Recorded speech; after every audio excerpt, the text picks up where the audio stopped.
যাদেরকে আপনি ছেড়ে দিয়েছেন অথবা যারা আপনাকে ছেড়ে দিয়েছে, আমার মনে হয় এই ছাড়ার পরে मुझे लगता है कि इसको मुकम्मल तौर पर छोड़ देना चाहिए। যা আপনাকে ছেড়ে দিয়েছে তাকে আপনি সম্পূর্ণ ছেড়ে দেন, অথবা যাকে আপনি নিজের থেকেই ছেড়ে দিয়েছেন তাকে একদম ছেড়ে দেন। অনেকে আছে দেখেন ফেসবুক চেক করে, ডে চেক করে, স্ট্যাটাস চেক করে, বারবার খবর নেয়, খোঁজ নেয়।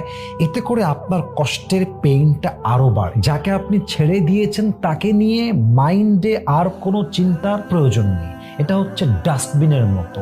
আপনি যখন এটা বেশি নাড়তে যাবেন, বেশি ঘাটতে যাবেন, দুর্গন্ধ বের হবে। এটা আপনার মনের ভিতরে একটা অশান্তির ছোঁয়া তৈরি করবে।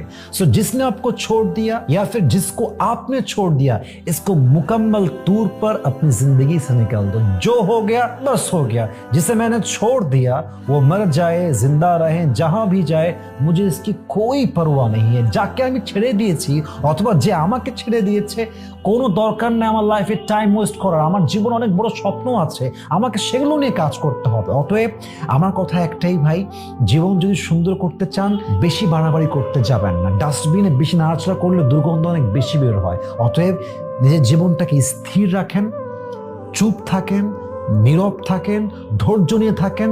আপনার অতীতের চাইতে ভবিষ্যৎ অনেক বেশি সুন্দর হবে ইনশাআল্লাহ।